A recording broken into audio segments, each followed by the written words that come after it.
probability that zero customer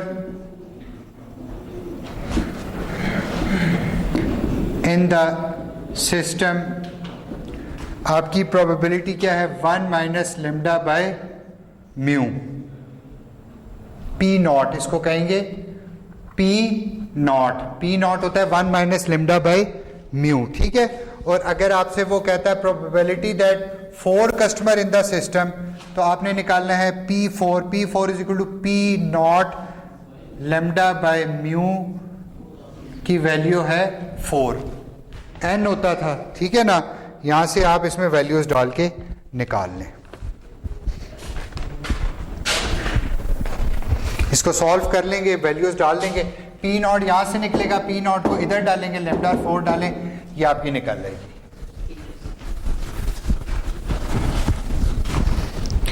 okay, मैं अब कोशिश करता हूं मैं आपको एक आध कोई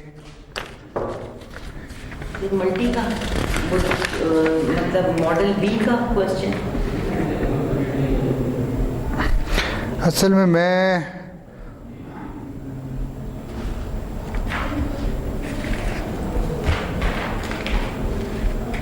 मल्टी चैनल और सिंगल फेज, मल्टी चैनल में असल में ना जितने है ना ये इनकी कैलकुलेशन थोड़ी सी सख्त है, बस ज़्यादा नहीं है। तो फिर सर आप हमें मॉडल ए पे ही कर देना खाली। नहीं, ए में बहुत सिंपल होगा। ओके,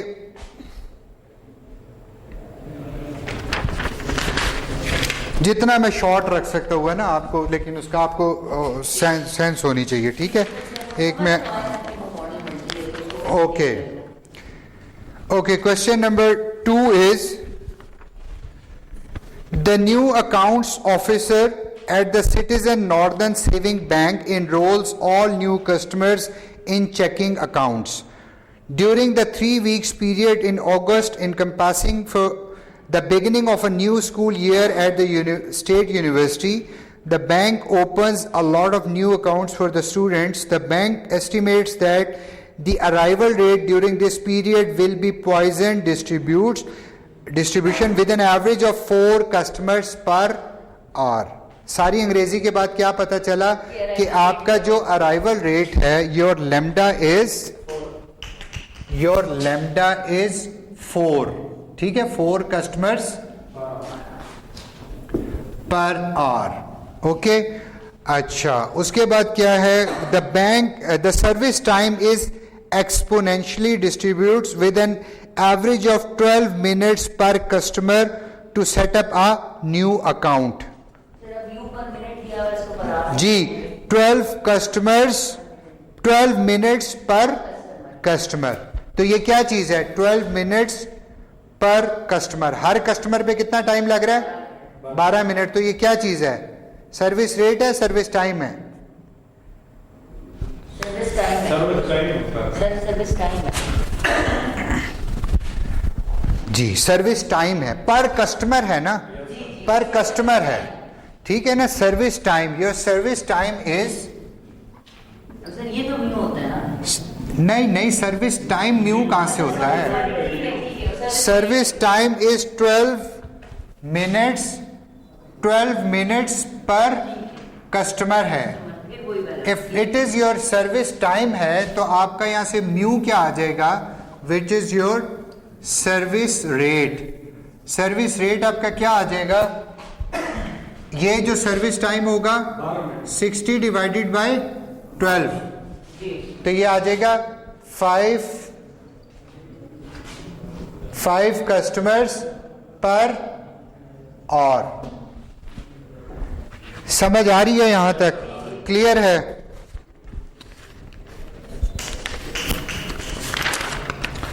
ओके, अच्छा, यहां से अगर आपसे मैं ये पूछूं,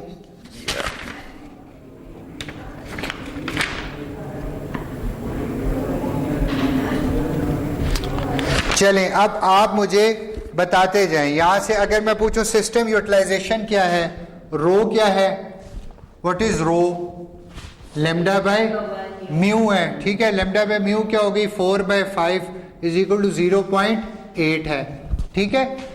probability of no customer in the system P nought, इसको क्या कहते हैं, पी नॉट। पी नॉट होती है 1 माइनस लेमडा बाय म्यू, ठीक है ना। 1 माइनस लेमडा बाय म्यू निकालना होगा, 1 minus 4 by 5 is equal to 0.2 पर प्रोबेबिलिटी है, ठीक है। अगर मैं आपसे पूछूं कि सिस्टम के अंदर नंबर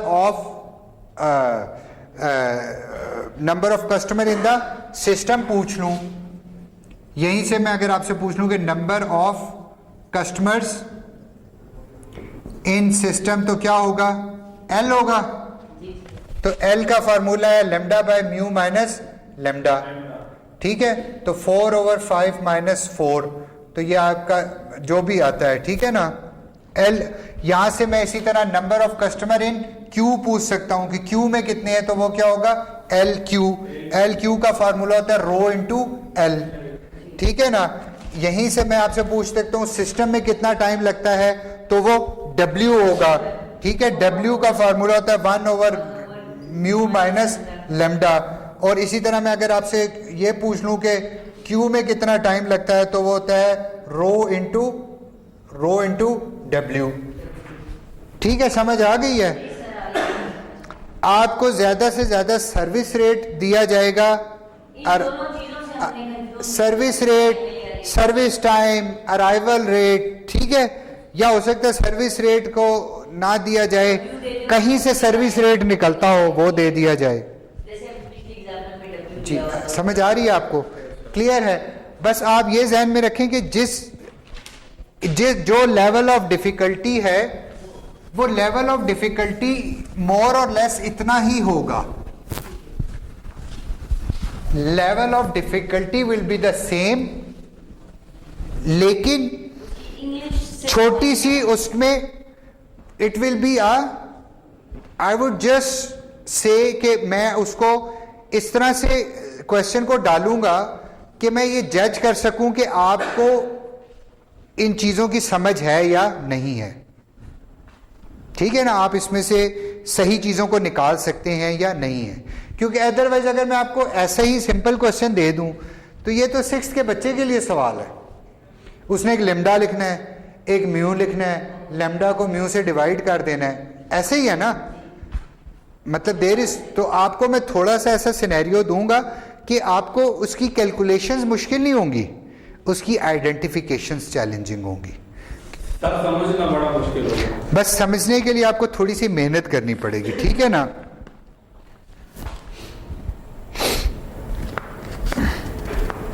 अच्छा, अब वो क्वेश्चन नंबर 3 है, the citizen northern saving bank is thinking about. अब यही क्वेश्चन जो आपने 2 में पढ़ा है, अब वो क्या कर रहे हैं, the citizen northern saving is thinking about adding an extra employ to assist with the new accounts enrollment. What would be the resulting operating characteristics if an additional employee is added? अब वो पहले क्या हो रहा था, ना ना ना ना देखें, अब उसने क्या किया, पहले सिंपल एक क्यू थी और एक काउंटर था और एक क्यू थी। अब क्या हो गया है, अब उसने क्या किया, इसको मॉडिफाई किया, जो मैं भी करूंगा इसी तरह की कोई चीज अगर कर दूं तो 2 काउंटर बना दिए, ठीक है। क्या बना दिया, 2 काउंटर बना दिए। अब 2 काउंटर बनाने से क्या फर्क पड़ेगा, what would be the resulting.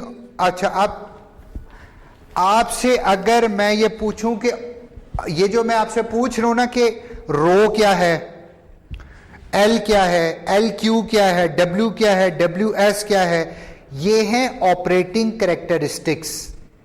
What are these operating characteristics. तो अगर आपको मैं ये कुछ ना पूछूं, मैं ये एक क्वेश्चन देके कहूं कि इसकी ऑपरेटिंग कैरेक्टरिस्टिक्स निकालें, तो आपको पता होना चाहिए कि आपने लेमडा, म्यू, रो, ये सारा कुछ निकालना है, ठीक है। अच्छा, अब इस केस में लेमडा 4 ही है, ठीक है, म्यू की वैल्यू 5 है, लेकिन उसने क्या कर दिए, जो सर्वर लगाए हैं S is number of server. What is S, S is number of server. अब नंबर ऑफ सर्वर कितने हो गए हैं? 2। तो इसके होने से क्या होगा? इसके होने से आपका मॉडल चेंज हो जाएगा जी, ठीक है ना। अब आपका मॉडल हो गया एस, ठीक है। अब आपका मॉडल चेंज होगी। जब आपका मॉडल चेंज हो जाएगा, अब आपके प्रीवियस जितने जो ऑपरेटिंग कैरेक्टरिस्टिक्स तो वही रहेंगे, ऑपरेटिंग फार्मूला सारे चेंज हो जाएंगे, ठीक है। लेट्स से तो अब इसमें अगर आपको रो निकालनी है तो इसमें रो का फार्मूला होता है lambda by mu into S. देखिए उसमें एस 1 होता है ना, तो वो लेमडा बाय म्यू होता है, लेकिन एक्चुअल फार्मूले में क्या होता है? एस होता है। नंबर ऑफ, ये क्या नंबर ऑफ सर्वर है, क्योंकि जो हमारा सिंपल मॉडल होता है, क्योंकि एस में S1 होता है तो हम लिखते नहीं है। अगर यहाँ पर एस अब वो 2 दे देगा तो आपको यहाँ 2 है, अगर ये 3 होंगे तो ये 3 है, अगर 4 होंगे तो यहाँ 4 है। लेमडा और म्यू तो वही रहेगा, अगली कैरेक्टरिस्टिक्स चेंज हो जाएंगी जब हम रो निकालेंगे। जी जी जी जी, ठीक है ना। अब अगर आपको बड़ा ये सादा सा एक फार्मूला है, ये फार्मूला ये ऑलरेडी ना आपको स्लाइड्स में गिवन है, ये फार्मूलाज ऑलरेडी गिवन है। काइंडली टोटल 2 तो मॉडल हैं, तो आप ये उसको जरूर काइंडली देख लीजिएगा, ठीक है। अब मैं इसको, अब अगर मैं आपसे पूछता हूं P नॉट, ठीक है ना, 0 क्या प्रोबेबिलिटी है, तो ये उसका फार्मूला दिया हुआ है।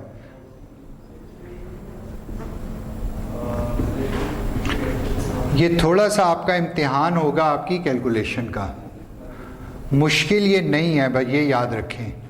ये S-1 जी जी मैं बताता हूँ आपको सब यूँ।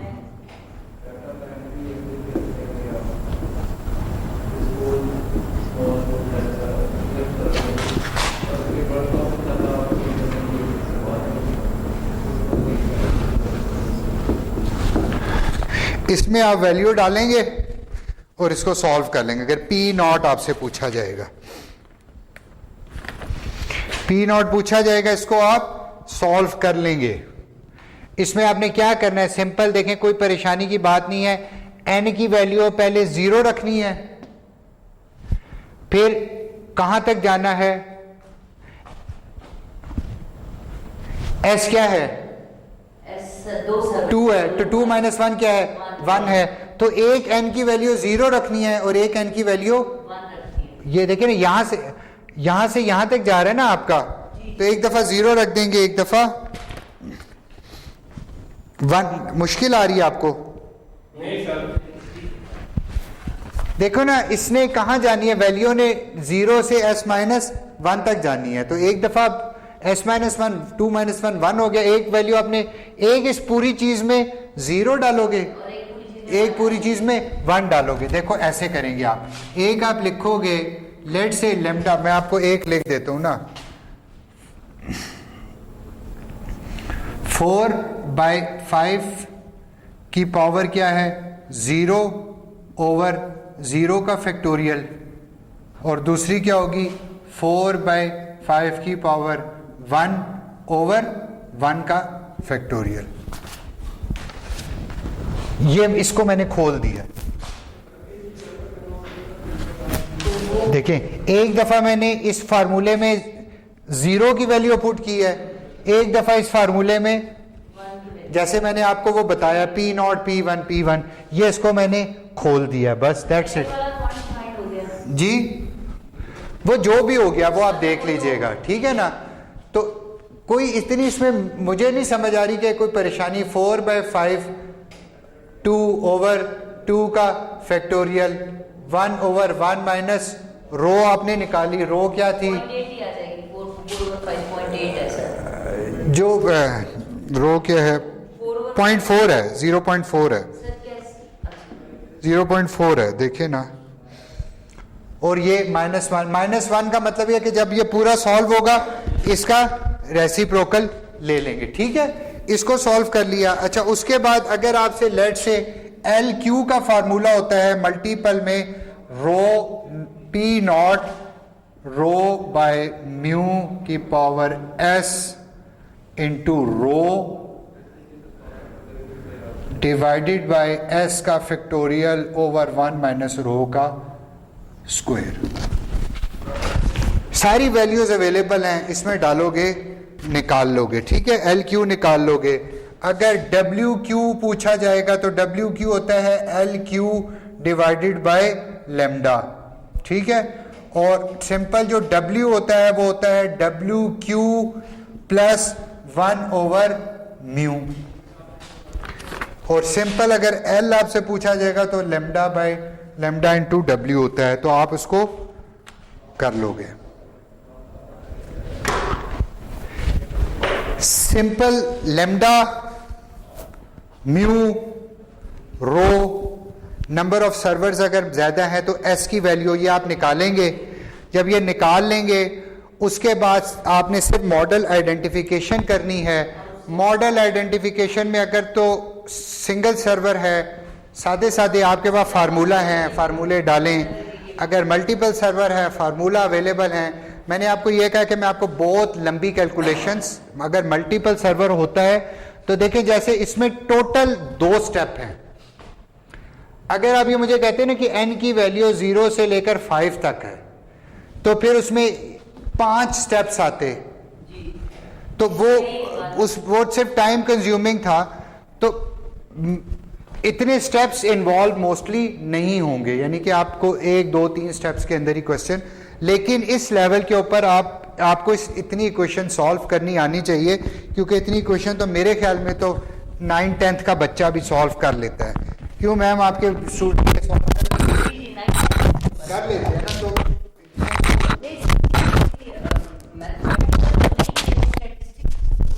नहीं, स्टैटिस्टिकल तो देखिए कैलकुलेशन तो मैथमेटिकल है ना।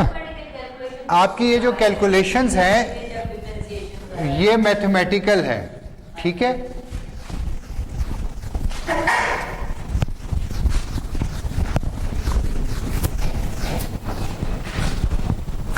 यहां तक आपको क्लियर है, ठीक है।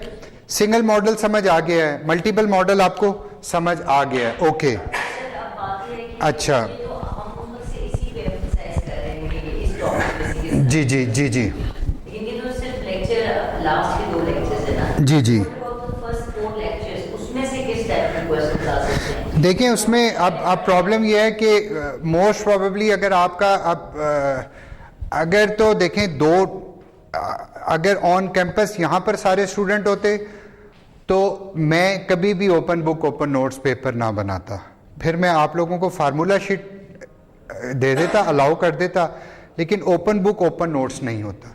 लेकिन डेफिनेटली जब ओपन बुक और ओपन नोट्स होते हैं फिर आपको कॉन्सेप्चुअल पे जाना पड़ता है, क्योंकि अदरवाइज आपके पास ओपन नोट्स हैं। मैं आपसे कहूं कि प्रॉब्लम सॉल्विंग के स्टेप्स लिखें, तो मैं आपकी इमला की तैयारियां तो नहीं आपसे पूछ रहा ना कि आपकी हैंड राइटिंग कितनी अच्छी है। आपने वो 5 स्टेप देखने हैं, 7 स्टेप और वो लिखने हैं। मतलब मुझे उसका आपसे मैं क्या लर्न कर रहा हूँ और मैं स्टूडेंट में डिस्टिंग्विश कैसे करूँगा।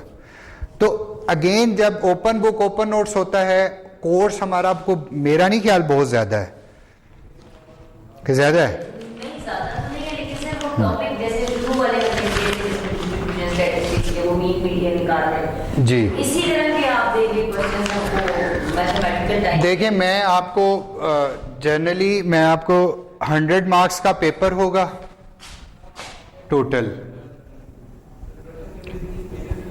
100 मार्क्स का पेपर होगा आपका, ठीक है। उसमें आपके 60% आपका मैथमेटिकल पोर्शन होगा और 60%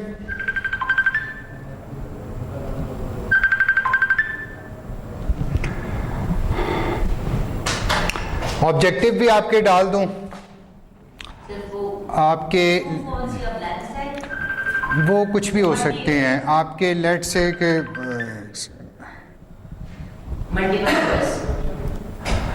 ओके 15% आपकी कर देते हैं ऑब्जेक्टिव्स ऑब्जेक्टिव्स आपके होंगे मल्टीपल चॉइस, ठीक है। मल्टीपल चॉइस क्वेश्चंस होंगे। और कितने हमारे पास रह गए? 75% हमने कवर कर लिया, 25% आपका होगा थ्योरेटिकल। ये असल न्यूमेरिकल की तो बात समझ आती है जी। आप जब ओपन को होगा तो थ्योरेटिकल में हम क्या करेंगे? वो तो जैसे फिर definite- वो आप नहीं करेंगे, वो तो मेरा काम है। वो आप करेंगे, लेकिन आप अपनी थ्योरी को देखें, आपने हम तो theory पढ़ लेंगे। बस आपने उसको पढ़ के आना है। अगर आप वो थ्योरी पढ़ कर आएंगे ना, तो फिर अगर आपके कॉन्सेप्ट्स क्लियर हैं तो आप मेरे क्वेश्चन को अटेम्प्ट कर लेंगे। सर, और दूसरी बात ये यानी कि मैं आपको देखें जो थ्योरेटिकल पोर्शन दूंगा वो कॉन्सेप्चुअल होगा। मैं आपसे रट्टे के कम चांस हैं। रट्टे इसलिए कि देखें जब आपके पास नोट्स मौजूद हैं, मैं आपसे कोई चीज कहूं कि ये लिख के बताओ तो it will be a joke going on. It can not be like that. आपके पास you are having your notes open in front of you, तो I won't be asking you to enumerate और list down anything. The questions will be conceptual. फिर आपको जी जी आपको मैं उस time के हिसाब से ही दूंगा। मैं आपको ऐसा पेपर होगा कि जिसने मेरे लेक्चर सुने हैं वो 20 मिनट 25 मिनट पहले ख़त्म करके चला जाएगा। जी जी हाँ, तो वो इंशाल्लाह हो जाएगा, ठीक है। तो अभी अगर आपको कोई किसी किस्म का कोई क्वेश्चन है, कोई कुछ है तो जी जी जी जी ये जो लेक्चर है ये हमारा 7th है।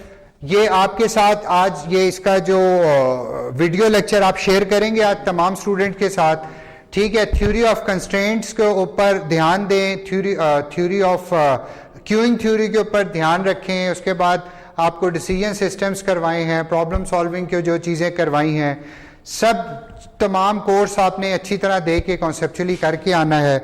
और कोई इसमें परेशानी वाली बात नहीं है, बाकी खुश रहना है आपने, ठीक है। और अगर अगेन किसी स्टूडेंट को कोई इशू है तो वो काइंडली मुझे ग्रुप पे आ जाए, मेरे साथ डिस्कस कर ले। और अगर होती है मैं इंशाल्लाह आई एम देयर। जी के जो स्टूडेंट है सर वो मतलब जो यूनिवर्सिटी की अपनी पोर्टल आईडी होती है वहाँ पे एग्जाम होंगे सर? ईमेल आपको यार ये मुझे नहीं पता। ये यूनिवर्सिटी का इशू है। मैंने क्वेश्चन पेपर बना के यूनिवर्सिटी को दे देना है। अब वो किस तरह आपसे लेना चाहते हैं ये उनका काम है। मैं आपको क्वेश्चन पेपर ये बता सकता हूँ कि मैं कैसे लूंगा, वो कंडक्ट कैसे होगा ये यूनिवर्सिटी बताएगी, ठीक है। Thank you very much, so nice.